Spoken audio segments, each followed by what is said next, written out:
right. Hi, and welcome to From Many People's Strength, the podcast where we cover Saskatchewan current events and politics. My name is Cory, and my pronouns are he and him.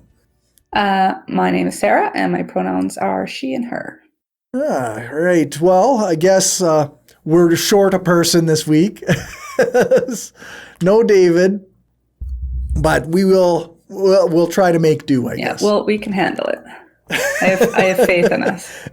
Yeah. It looks like it's been a slow couple weeks. Like I haven't really had that much showing up on my feed. And then I tried to go back through the news items and I didn't see much that was, up our alley. Yeah. Like there's news that happens. Like somebody found their lost cat. That was great. Made the news in Saskatoon. But it's not politics. So not quite for this show. Yeah, exactly. And I've been just kind of out of it. So there could have been all kinds of things going on and I would not have known. So sometimes it's life gets pretty busy. When we last talked, there was a lockdown at F.W. Johnson High School in Regina, and there was they said there was a gun, and it was a 13-year-old girl who was charged following the Regina High School lockdown, according to the police. And she's facing numerous weapons charges, and I guess that's it. It was an airsoft gun, so it wasn't necessarily as dangerous as a real gun, but still not great. And yeah, I guess that's what I was confused about. I heard it was just an airsoft gun, but then it's like is charged with 2 counts of assault with a weapon, possession of a weapon, use of a firearm during commission of it. So there was this other stuff that she did on her way before or after going to Johnson. Geez, or like it seems wild to get those kind of charges. Assault with a weapon I mean, you could bash someone over the head with an airsoft gun. So right, yeah, that's true. But like use of a firearm, I don't know that you during the commission of an indictable offense. And concealed weapon, I don't know if that counts for an airsoft gun, or like because I get that, like that the fear is still the same, right? Until people find out it's an airsoft gun, it's still, if you're brandishing what looks like any sort of gun, that's a big deal. But for actual like charges being laid after the fact, I feel like there's got to be more going on here than just what happened at Johnson, right? It seems like we don't have enough information to justify all these charges. Yeah. And being unless they're really like mounting the charges on so that something, maybe not all of them will stay. Yeah, that's possible. I'm not a big fan of police. Like I think they tend to do more of this extra charges when they don't have to. So. Yeah. So either, and because it is a youth, we're not likely to find out much more. No, that's right. So this might be the end of this whole story, but I would like to find out more. It's one of those things. I bet all the students at her school know who she is. Yeah. So then, like that would affect the way that she has to deal with school, but it won't go in the record or in the public record. Yeah, which is good. Exactly. I don't know if there's actually like any kind of like policy ideas or like changes to the way that we run things to do with this. I mean, maybe we could. Yeah, I don't know. Seems like maybe too many charges is about the only criticism I can have about that. Yeah, well, and again, is it too many charges because we don't know what happened, right? Yeah, if it's all right into the Johnson thing, it seems a bit much, right? But if it was almost excessive, you held up a convenience store on your way to the high school, then okay, maybe I get it, right? But we'll see if we hear anything more about it or not. But I kind of doubt we're going to get much out of it. Probably not. Yeah. But I mean, I hope that she's okay and like all that stuff. Yeah. I mean, we could probably have a whole episode or 5 on, how just putting people in jail and charging them doesn't solve any crime problems, right? But it seems to be a recurring issue in Saskatchewan, actually. Yeah. So. Yeah, and that kind of leads into one of the other ones. So this one I was kind of confused by. So this woman was charged for like killing two people in a car accident. Then when she got out, right, she supposedly murdered Megan Gallagher. Yes, as I understand, what's her name? Cheyenne Petitis. Yeah, she's charged with first-degree murder in the death of Megan Gallagher, which implies to me that this is like considered a real like a murder. But also, I'm not entirely sure. Is this related to dangerous driving in some way? Yeah, I don't know, because it said at some point that it wasn't just her charged in this murder. There's like five people charged or something. So right, that you would think it's not a vehicular, and it's murder, not vehicular manslaughter, right? So, but I don't know the story of the Megan Gallagher disappearance and all. I think that was in the news, but again, I did not see it. But most of the article is criticizing what's it called, where they suspended sentences or statutory release. Sorry, that's the statutory release kind of thing. And it's like, I get that her path and Megan Gallagher's path would not have crossed if she was still in jail, but her being in jail longer wouldn't stop me.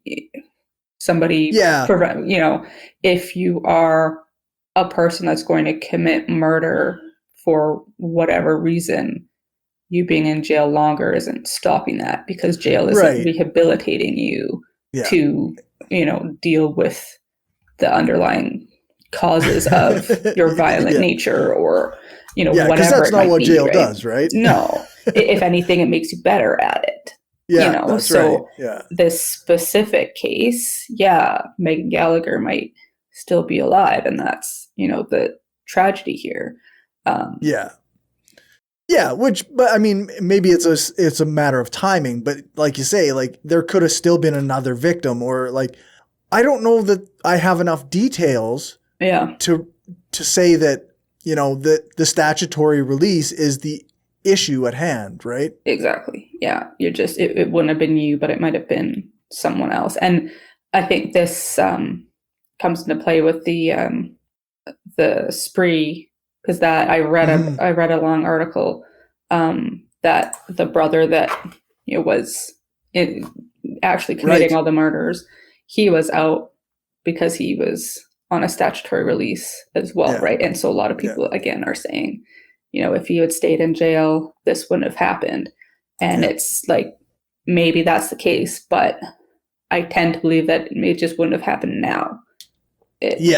What would have stopped him from doing it 5 years later when he got out, if he served his whole sentence, right? Like that's the part I think people just think if people are locked up, then they're fine. They're away from society and can't hurt anybody, which is true, right? They're out of while they're society. Locked up, right? Yeah, but you can't lock everybody up forever. No, exactly. So if you're going to let them out ever, maybe let's do something to make it so that when they get out, whether it's as a statutory release early after 2/3, or whether it's you serve your full time, make it so that you're healed in some way. You've got the help you need, all of that kind of thing. Make jail not be the shit show that it is, that just makes things worse in a lot of ways, right? Like, it's I was reading like this section here on I think it's a CBC article, this one, and there's a discussion from Alex and Marilou Haughey, parents of JP Haughey, also said they want changes to the justice system. And Alex said he would like to see statutory release abolished. He said he's been talking to people who had been caring for petitus at her bail hearing, and she was told she was not ready to be released. Which, I mean, then those people, I would assume, would have a statement at the bail hearing, right? Yeah.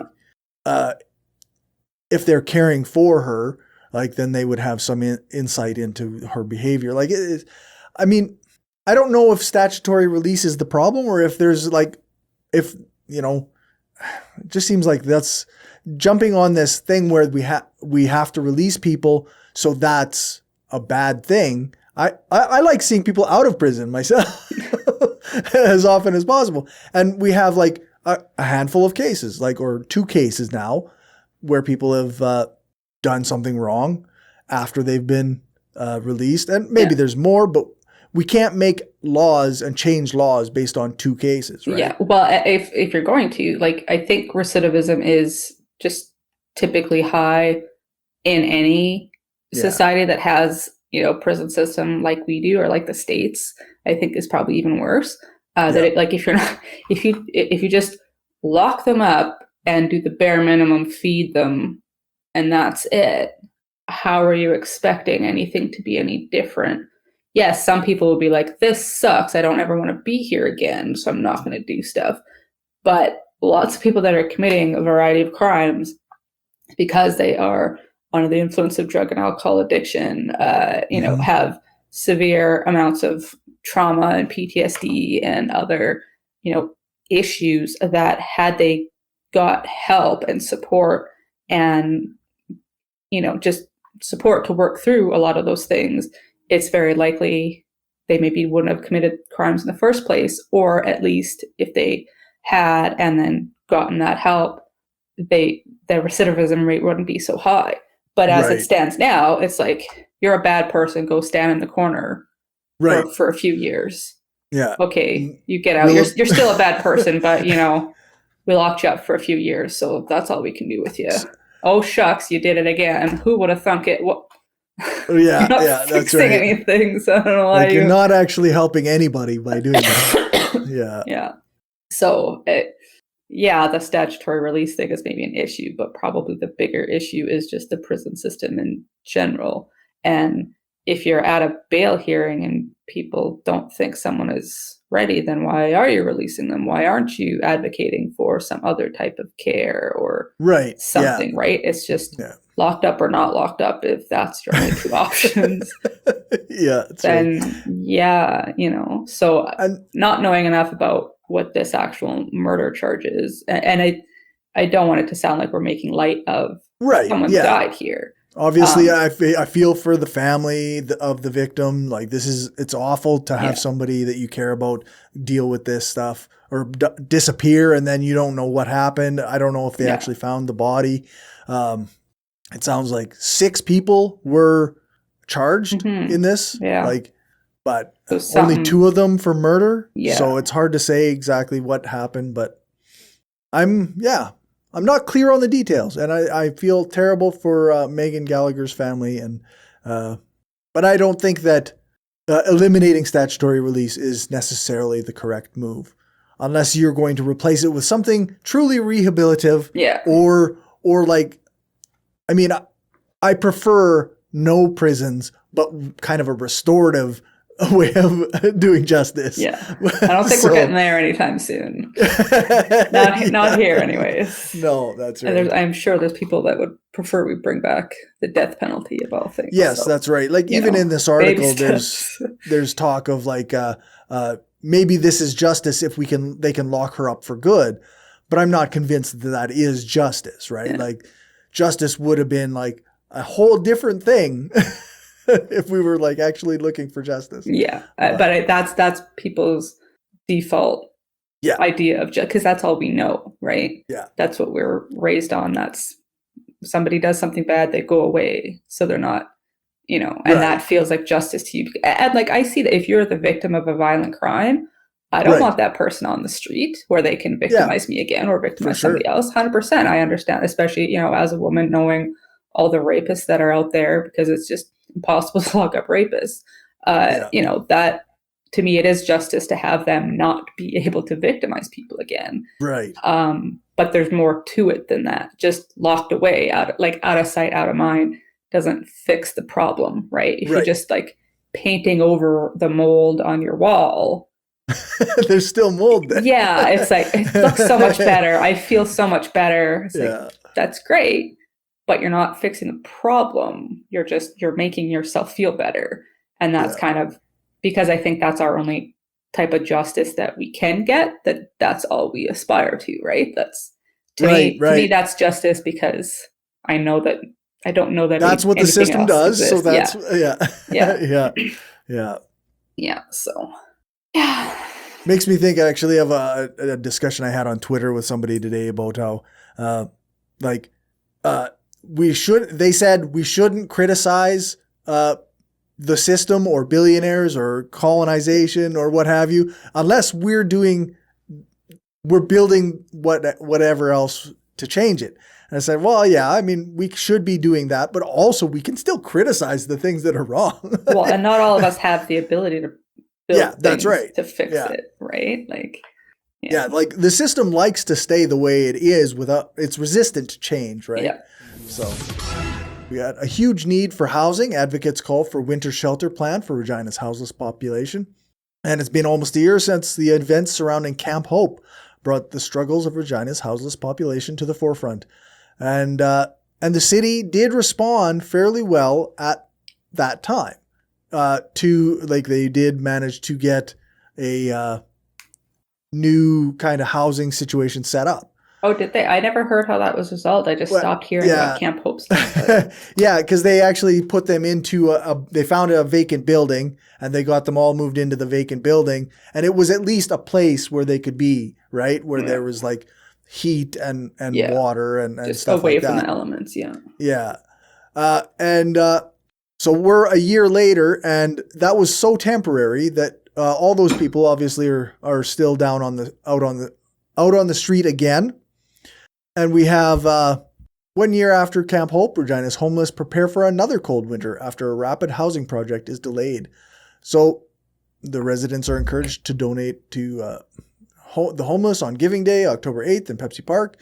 And this kind of talks about how the history of Camp Hope, like how it got started last year after the death of a woman named Marjorie.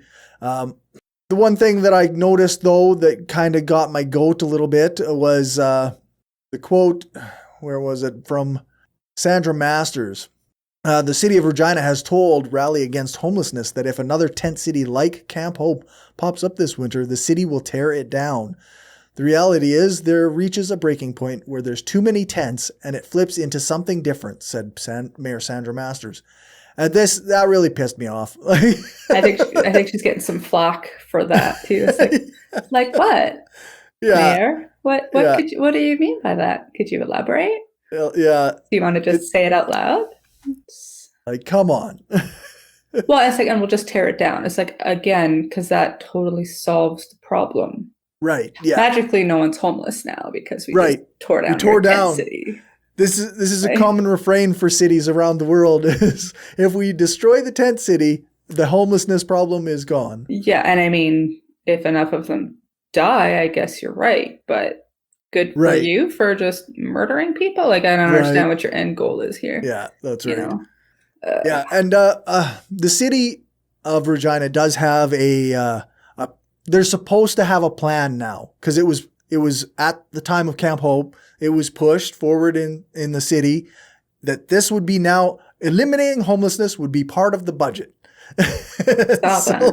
So it's become a thing, a discussion within city council now. So at least I guess there's an idea that there should be a plan.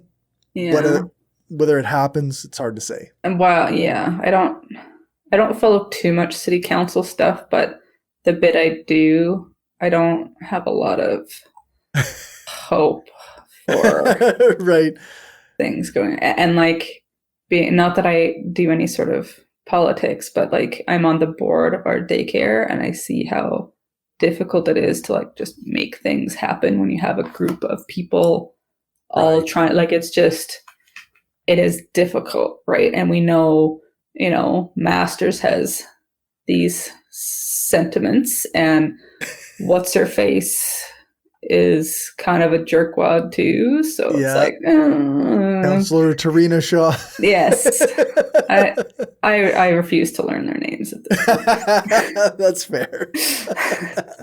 I always seem to know the names of the bad ones. Yeah. It's like, what's her face and who's it's. No, that's fair.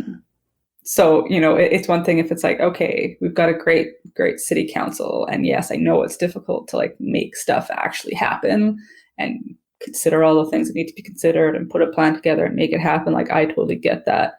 I do a lot of projects with my work too that involves a lot of collaborate. Like, it is difficult. Anything that's complex is difficult. So I understand how we can't just solve this problem. Right.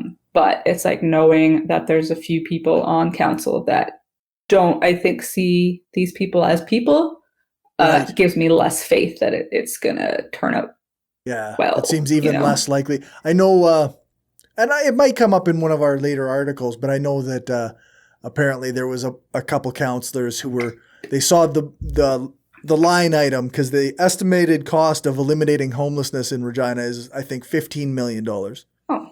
It's pretty cheap. Which seems pretty cheap to me. But there were a couple councillors who were concerned about that cost. So it's definitely like there's people who are like, okay, well, there's suffering and there's money and never the two shall meet. Yeah. Well, or it's like, it's going to cost, that exact amount to repave a road. Well, but we have to repave the road. Right. It's like, okay, now... Do you hear what you're saying? We have to repave the road, but we don't have to make sure people don't live outdoors in Regina's climate and die. Okay. How bad is the road? Yeah, exactly. I know, there is a project actually on Arcola Avenue that is going to be $76 million. Wild. That is outrageous. I feel like if I was homeless, I would just start building a camp on the road. In the construction site. Yeah. Just like which costs more? Or, have everyone at city council, drive down a bumpy road and be like, yeah, this is bad. We need to fix this road. Okay. Now have them sleep outside for a while. just one night, one drive and one night. And compare the two and then do cost benefit analysis. Because it's not even like 50 million and 50 million. Right? No, that's like right. 76 and 15. So it's like, okay, so could we, maybe just, because I think the issue is that people they don't feel like people deserve housing, right? Like everybody else has to pay their rent and buy a house and work for their mortgage and stuff. So they just cannot wrap their heads around giving people a place to live. That's what just irks people. Like they'll give, food to the food bank, but a place to live? That's too far, right? Like that's it just can't do it. Right. So it's not that we're comparing a road to, homelessness. We're comparing something that I want versus something that I feel like you don't deserve. Right. Yeah. And that's the real issue here. So I was actually just saying to Pam right before the show, like I know we pay like $1,600 a month in rent, and I still don't care if somebody gets a house for free. I don't. I don't care. No, same. Like we are privileged enough to own a house. I mean, we have a mortgage, obviously. Right. Don't care. Sorry, sidebar, but like we want to rip out the grass in our front yard and just build raised garden beds. And my mom was actually like, well, like people from our neighborhood are just gonna, steal stuff. I'm like, they're gonna steal vegetables? Oh my God. Fine.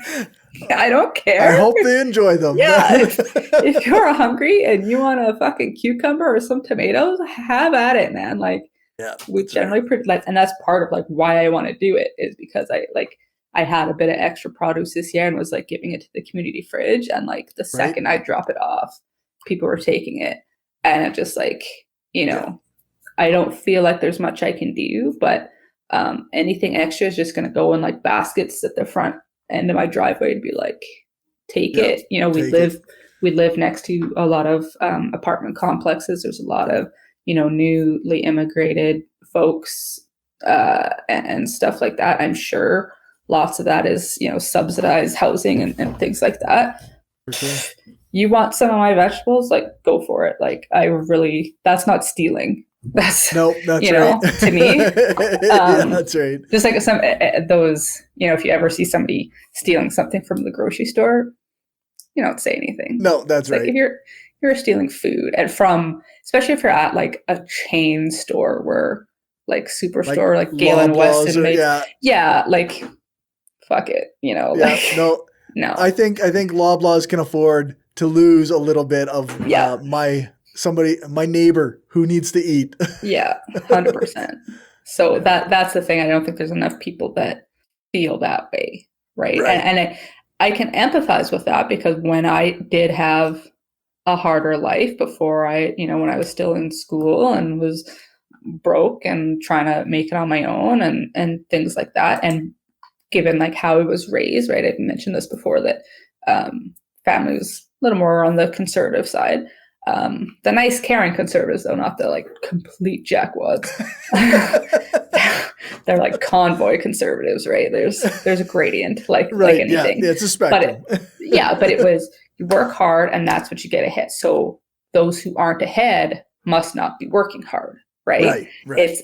And we learn nothing about all of the things that can make life more difficult that are outside of your control, because we didn't have that. We were, you know, middle class, not like we were rich or anything, but any struggle we had was just because we needed to work harder. And work for a us, little harder, yeah, for us it worked. But tighten that belt a little tighter, you know. Yeah, but it's like, but I could easily walk into a restaurant and get a job because I'm white and I'm well spoken and I, you know, all of those things, and I have a vehicle to get me there, etc., etc. So I empathize with because I felt that way too. I lived in the hood for a bit, and it was like, why can't all of these people just be better at life, right? Like, you don't understand that there's other things at play, right? Yeah, and so it's like, I never wanted to give anybody anything. I was struggling already for what I had. I had zero generosity, because it was, I worked hard for this, it's mine. So if I see somebody else getting something, it's just like, you know, your little brother is playing with the toy that you want to play with, right? You're not understanding that it's not a pie, that there's only so many pieces. And if somebody else is getting a piece, that means you're not getting something, right? So I can empathize with that mentality, and I don't know how to change it, because for me, it happened kind of so gradually. Like, I honestly don't know what flipped the switch for me. So I can't, other than my life got a little better and I got a lot more exposure to other people. Whereas I grew up with people that were the exact same socioeconomic status as me, and the same color, and the same, like we're all like German, Ukrainian even. Like, I didn't even have any sort of, you know, background difference in amongst the whiteness. It was just all German, Ukrainian white. Like, they didn't have any like Irish folks, like nothing. Yeah. Is that right? Well, all the same. Yeah.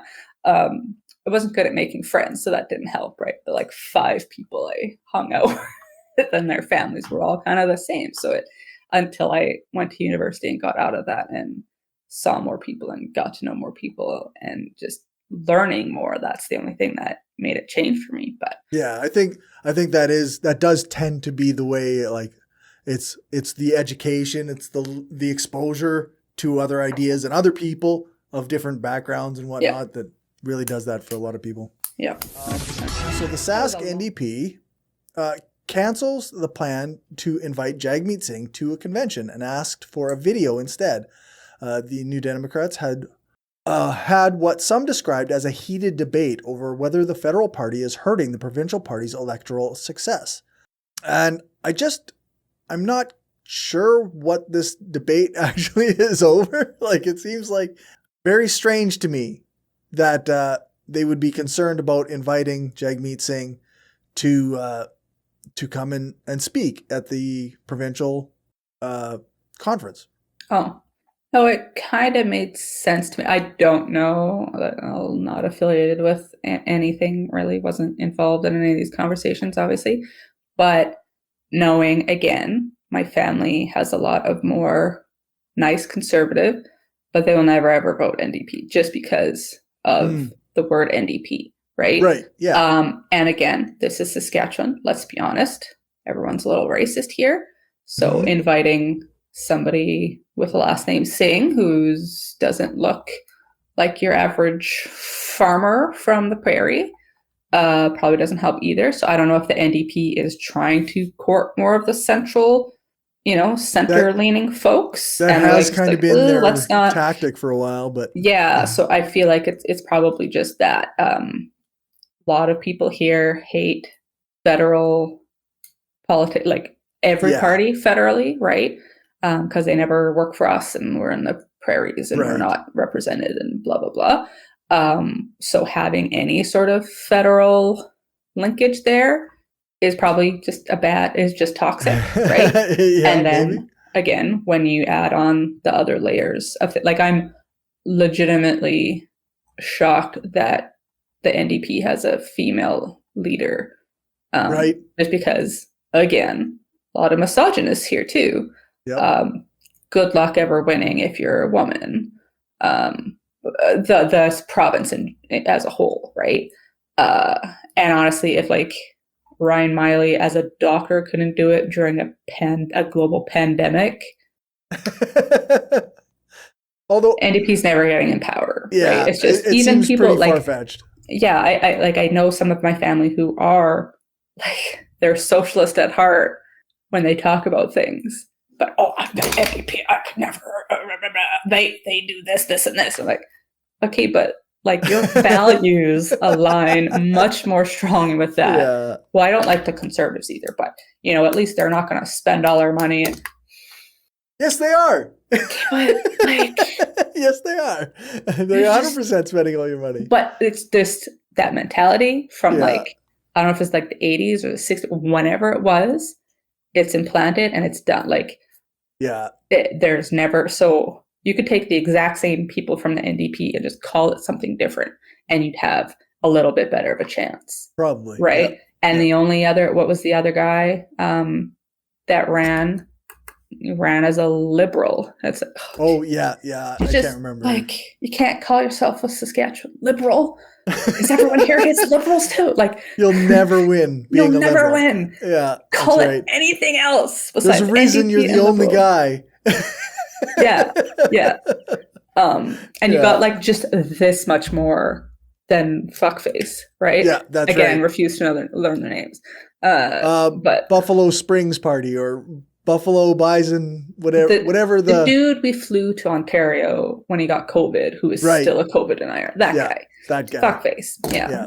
That's right. So it's like that's how much people in Saskatchewan. For the record, his name is Mark Friesen. You say so, man. For the listener. Yes. So they know. Yeah. Sarah refuses to learn assholes' names. No, that's fair though. Yeah. So it's like you call yourself NDP or liberal, and you try to run in Saskatchewan. Good luck to you, pals. Yeah, it's tough. You're dead in the water, right? Even if you have a great platform and you're a great person and you're door knocking and you're everything, you'll get a bit, right? Sure. But if you're wanting to like get that rural vote or just a sweep of Saskatchewan, there needs to be like a real change in like our whole province needs a shift, right? It's where we're not there yet. Yeah, just put a bunch of like political party names in a hat that have nothing. But like seriously, that don't have any association with left, right, center, blah blah blah blah blah. Just random names that people can't. Or are those the lefties? I don't like those. I'm not voting for those. Yeah, whatever, right? So that people are forced to actually look into what they stand for and then vote with how their values align. Because again, I have a lot of family that it's like if you actually were paying attention and you're just painting everything with a brush of they're socialist. I can't. Yeah. You're NDP. I can't stomach that ever. I'm never voting for it. So put a bunch of different party names in a hat. Each party gets to draw one. Everybody's, new names, new everything. And now you have to actually like learn the platforms and what each party stands for you'll be able to tell right away which one is the like right, the far right and the far left or whatever. Yeah, that's At least people have to, They have to read first. Largest quarterly population growth on record, according to StatsCan. So Saskatchewan experienced its largest quarterly population growth of 6,465 people. So that's roughly the size of Meadow Lake, being added in just 3 months. This is bringing as of July 1st, 2022, there were an estimated 1,194,803 people who live here. So, yeah, that's news. Well, I saw this on Twitter and I just kept on seeing a bunch of comments being like, yeah, that doesn't count X or this doesn't count Y. Oh, is that right? Yeah, like it doesn't count like people that moved to a different part. Like I don't remember the details, but it was kind of, Mo put it out there as one thing. And people were like, yeah, but not really. Like how he's like, oh, manufacturing is up 4%. And it's like, yeah, compared to like nothing. Or, it's like, it should be 6%. This is the lowest. But, he just, how he spins things. I feel like this was another one that was spun, but I didn't have time to get the lowdown on how that actually worked. But yeah, that makes sense though. I mean, there are other factors at play that we don't always see, right? Well, and we brought in a lot of Ukrainian folks too. It's like, are they just counting those? Because, they live here now, but are they going to actually stay here? We don't know, right? Yeah, we don't even know what's going to happen. Yeah, but yeah, it's cute that this is news, that our entire province has like, the population of some medium large cities. Yeah, that's right. Yeah, that's right. It's cute. It's cute. Good for us. Yeah. Good for us. Catalysts versus libraries. This is written by friend of the show, Paul Deshane, and Prairie Dog contributor. So he kind of goes through, I'm sorry to our Saskatoon friends. This is a very Regina heavy episode, because Paul writes about the city council stuff. So we were talking about the estimated bill for homelessness, solving homelessness in the city. The Regina Public Library wants to tear down the city center library and build a new one. That's their hope. I wonder how much that's going to cost. Yeah. But well, and like why do we just tear things? Like, do they know that like other countries and even other cities like have just ancient ass buildings that, is this thing called renovating and stuff? But we're just like, we refuse to age and we just like being young. We must like, tear it down and build a new one. Build it new. Just waste all it. Like I can't imagine all. I'm sure there's reasons for it, right? Maybe it is just decrepit and like absolutely falling apart. But again, that speaks to a lack of maintenance over the years rather than a need to tear something down. But I digress. Yeah, that's right. Yeah, some places, like you say, like they take care of their old buildings, right? So then as time goes on, when different things go wrong, they get them fixed or they, prop them up so they don't have to tear them down every time they want something new. Yeah. So there's also like the housing. This is where I learned about the housing budget is from this article where the $15 million per year or $15 million a year to solve homelessness. The mill rate is already going to be going up by 4.05%. So our costs are already going up. So it seems like we could probably put some of this money into that. Not when we have to do Arcola Avenue expansion for $76 million. That's right. The Arcola Avenue expansion, $76 million. And the Regina Police Service budget, $92,796,700. And expected again to go up. I feel like we could take some of that and solve homelessness. Man. I don't know. So just all of the people that from the police that would be cracking down on the homeless people, just lay them off. Yeah, that's right. Take their salaries and probably. What will they do? Find a real job instead of being a brutal cop. Fun times. Yes. And yes, the parking thing is. Yes. I don't know. So is this a thing in Saskatoon, or do they have? And I haven't been in a while. Do they actually have a nice downtown, or is their downtown just like a bunch of open surface lots?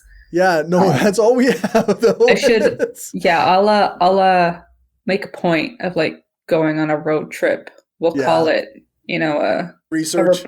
We'll call it research. And we'll just be like, is this just a strictly Regina thing where we're just like, we need more parking downtown? Yeah. And then like everybody leaves at 5 p.m. and then it's and then the whole downtown is empty. And then everyone's like, we need a more vibrant downtown. What we need is more parking lots. Why won't these downtown restaurants and bars survive? Well, because nobody's there. Because nobody lives here and people only work there and they're only like forced to work there. Yeah. And then another one you could probably do, Yeah, like 5 hours straight on. Saskatchewan minimum wage raises to $13 an hour, but it's still the lowest in Canada. Yeah. And it will, in 2 years, be $15, which we know that's not enough. Yeah. Like, at this point, it's just a joke to even, like, pretend that this is going to be sufficient for people.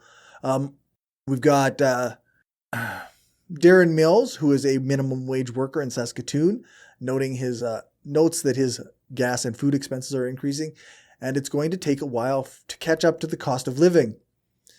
And Andrew Stevens, he said that he put a paper together in 2017 saying that the minimum wage needed to be $15 an hour in 2017. And right now, there's somebody in this article said that the minimum wage needs to be more like $16.80 some cents to make it a livable wage. Yeah. So this isn't interesting because it also had, a small business owner who's saying, my utility and rent is going up. Right. The cost of like bringing my, supplies in is going up and stuff like that. So that's my question is that like, is minimum wage, and it says, it's not a silver bullet, but is minimum wage even like useful to, no, but like seriously, because in some ways if it's just, if I'm a minimum wage worker, you raise my wage, but then the cost of everything else goes up, it's a wash, right? Why not just, if you're making minimum wage, the government gives you money to bump you up to a living wage. And then you don't have small business owners having to worry about their costs and increasing prices, which also affect the people who are making minimum wage who have to buy those things. That is, that's definitely another way to go. Can we get a wealth tax? Like, legitimately. No, we can't actually. Okay, but like groceries are expensive. And again, I'm privileged enough that it's not a huge concern of mine, but it really ticks me off that the people that own Loblaws are raking it in and raising prices under the guise of, everything's more expensive. No, it's more expensive because you're making it more expensive. Yeah. Like, maybe if we incentivize you to not do that, be such a D-bag about it, and then people can afford to eat. I don't know. I'm just spitballing here. I mean, whatever tools we have to use, people should be allowed to eat. They should have enough to eat. What a novel concept, hey? Like, I don't know. I know all the details of how it will work, but so that's why I feel like this chasing the minimum wage, like, it needs to increase and everything, but it's like, does it actually help? Because if everything around you is just going up in price anyways, like, I might get a 2% increase on my salary this year, but if inflation is 7%, I'm actually not getting a raise. So, right. Yeah, that's right. I would rather things just not cost as much than worry about my wage increase. I don't know. Yep. I'm not an economist, clearly. It's it's complicated, but also like the whole inflation thing is partly because of profits. Like, I know that it's not straightforward, right? No. It's not a 1-to-1 ratio, but how can they be having record profits every year and every quarter and still, but somehow still be complaining about the rising cost of doing business? Like, exactly. Yeah. It's like, if you are still making money hand over fist, you're kind of the problem, right? Exactly. Yeah. So again, could talk hours on this. There is one section here from, who is it? From Brianna Solberg of the Canadian Federation of Independent Business, who talks about small businesses are already increasing their wages above the minimum to attract labor, but shortages still exist. And I think a lot of people have kind of talked about the nobody wants to work kind of narrative, where, well, if you want people to work, then you have to pay them. And we're just in a position where people are no longer able to work for the minimum wage anymore. So they will not take those jobs. Yeah. And it's not because of CERB, which everyone keeps going, well, because of CERB, we can't get it. And it's like, I don't. Nope, that's not why. It's not a thing anymore. People are just realizing, like, because, I have somebody close to me that was in a situation where they had to take a minimum wage job. Were retired, but that's, not feasible anymore with their investments and stuff tanking because of COVID and all of that. So, as a buffer, trying to get a job, and you've been out of the labor market for years, trying to get back in, and you get a minimum wage job.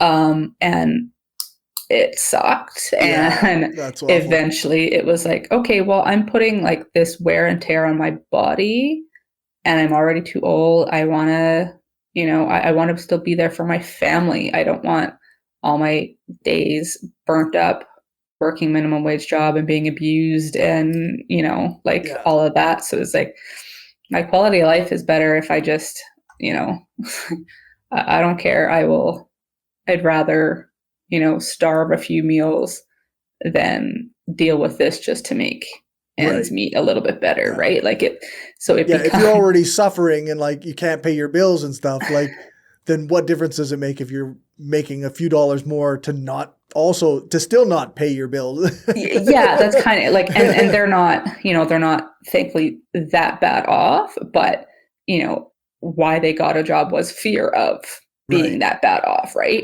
And then it's like, you know what, you only live once. This isn't worth it. Yeah. And I think that's happening to a lot of people. Like, exactly like you said, it's like, well, if I already can't pay my bills, what's me not paying my bills a little bit more, but having my sanity? Yeah. I have my free time. I don't have to be abused at my job. Yeah. Right. Like that does count for something. And I don't think employers are understanding that because they've gotten away with the alternative for so long. But last time we had a labor shortage, I was working in restaurants, and it was interesting because it was like, if you didn't treat them right, they just go to a different, like you could just hop to another. There's like, Regina is the restaurant capital of the world, right? We have more restaurants per capita than anywhere, I'm sure. Right. Right. Like, I haven't done the math on that, but it is probably a lot. Sure seems like a lot. I know I've read it before, whether it was like of Canada or but I think like per capita, and again, lots have closed down because of COVID and all that. But back in the heyday, Regina had a lot of restaurants per capita, so there's nothing else to do here but go out to eat. That's about right. Or go to like the one bowling alley. So if you're in the restaurant business, if your manager is kind of a dick to you, you're like, all right, I will easily go somewhere else. So you either treat people well and pay them well, or you don't have labor. I don't know what to tell you. It's not that difficult, but people seem to have a really hard time understanding that. You can find us at anchor.fm/frommanypeoples. Our Twitter is at skpoliticpod. You can find us on Facebook at facebook.com/frommanypeoplesstrengthpod. You can find all the show notes at skepticalleftist.com. And you can email us at frommanypeoples@gmail.com or send a little bit of money so we can go for coffee at buymeacoffee.com/frommanypeoples. Well, thank you very much for joining me tonight. Absolutely. I'll see you in another 2 weeks then. You bet. Hope that works. All right. Have a good one.